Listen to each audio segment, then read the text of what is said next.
आज का टॉपिक है निमोनिया। फर्स्ट ऑफ ऑल ये एग्ज़ाम पॉइंट ऑफ व्यू से बहुत इंपॉर्टेंट है और ये लॉन्ग आंसर्स में पूछा जाता है क्योंकि इसमें इतनी सब चीज़ें पूछी जाती हैं, उसके टाइप्स, उसके डेफिनेशन, उसके कॉजेज, साइन एंड सिम्टम्स, उसके मैनेजमेंट, इसलिए ये 10 to 15 मार्क्स में आता है। तो हम स्टार्ट करेंगे डेफिनेशन से।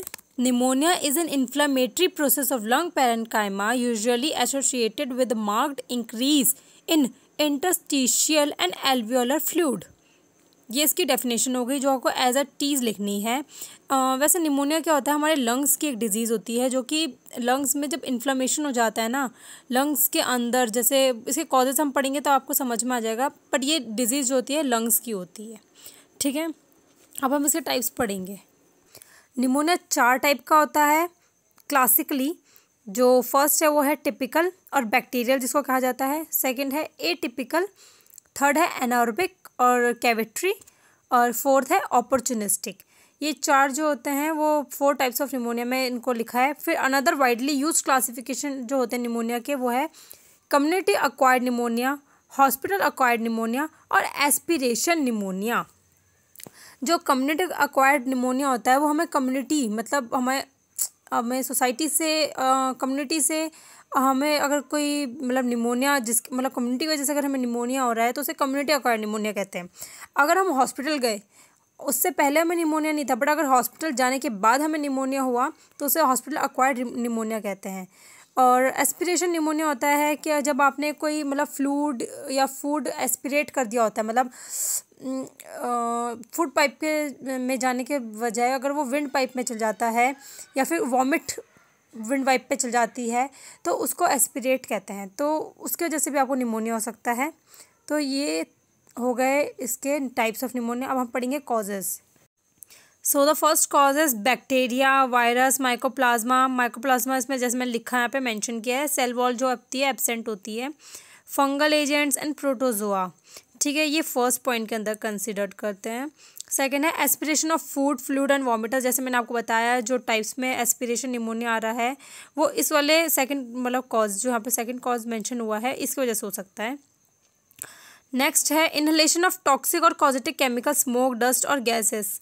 जैसे हम लोग कोई भी टॉक्सिक केमिकल वाला एयर इनहेल करते हैं या फिर कुछ भी चीज़ ऐसे मतलब इनहेल करते हैं तो उसके वजह से भी हमें निमोनिया हो सकता है। अदर कॉजेज़ और रिस्क फैक्टर्स हैं इसमें, जैसे कि बढ़ती उम्र, advance age, history of smoking. अगर कोई पर्सन स्मोक करता है उसकी वजह से भी निमोनिया होने के चांसेस होते हैं। अपर रेस्पिरेटरी ट्रैक इन्फेक्शन, अगर किसी को यूटीआई है तभी भी हो सकता है। Tracheal intubation, prolonged immobility, immunosuppressive therapy, mail nutrition, dehydration, chronic disease. ये अदर कॉजेज़ हैं, रिस्क फैक्टर्स हैं, इनको भी आप मेंशन करना जब आप आंसर लिखोगे क्योंकि एक एक पॉइंट बहुत इंपॉर्टेंट होता है। Air pollution, exposure to cold, occupation, ये सब कॉजेज़ हैं निमोनिया होने के। अब हम देखेंगे साइन एंड सिम्टम्स। निमोनिया वाले पेशेंट्स में हमें फीवर देखने के लिए मिलता है, चिल्स देखने के लिए मिलता है। चिल्स होता है जब आपको मतलब हाइपोथर्मी हो जाता है। जब बुखार तो होता है, एक होता है बुखार में आपकी बॉडी तपती है मतलब जब ज़्यादा हो जाता है बुखार, एक होता है बुखार में आपकी बॉडी कम हो जाती है, चिल्स होने लग जाता है, आपको ठंडा लगने लग जाता है, आपका बॉडी टेम्परेचर बहुत नीचे गिर जाता है, उसको चिल्स कहते हैं। स्वेट, पसीना आना, और चेस्ट पेन, प्लूरेटिक चेस्ट पेन होता है। कफ बहुत ज़्यादा आता है। स्प्यूटम प्रोडक्शन, हेमोटाइसिस मतलब हमारे जो स्प्यूटम है उसमें ब्लड निकलना या फिर वॉमिट में ब्लड निकलना, ये सब चीज़ें निमोनिया में देखने के बहुत मतलब कॉमन सिम्टम्स ही हैं। डिज़निया, सांस लेने में दिक्कत होना, हेडेक, सर दर्द होना, फटीग, थकना। है बारी ऑस्कल्टेशन रिवल्स की। एज आई सेड कि ये लंग डिजीज़ है तो इसमें ऑस्कल्टेशन वाला असेसमेंट आएगा। आप लोगों को असेसमेंट पता होगा, इंस्पेक्शन, परक्यूशन, पैल्पेशन, ऑस्कल्टेशंस। तो ये लंग डिजीज़ है तो इसमें ऑस्कल्टेशन आएगा। तो फर्स्ट आएगा क्रैकल। अगर निमोनिया है तो क्रैकल वाली साउंड आएगी, विजिंग वाली साउंड आएगी। विजिंग से मतलब जैसे सीटी सी मतलब आवाज़ आती है, सीटी मारना पता है ना, विशलिंग जैसी साउंड आती है। Pectoriloquy, transmission of the sound of whispered words through the chest wall. जो चेस्ट वॉल है उससे जो विस्पर्ड वर्ड्स होती है ना, वर्ड्स होते हैं ना, उनकी जो साउंड है वो ट्रांसमिट हो जाती है। और उसके बाद है डिक्रीज वोकल फॉर्मेटस।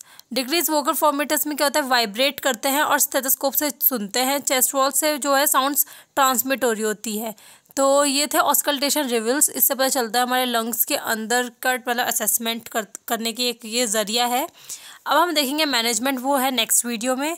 सो अगर आपको ये वीडियो सही लगी है, अगर थोड़ी बहुत भी हेल्पफुल है, तो please like, share and comment and subscribe to my channel.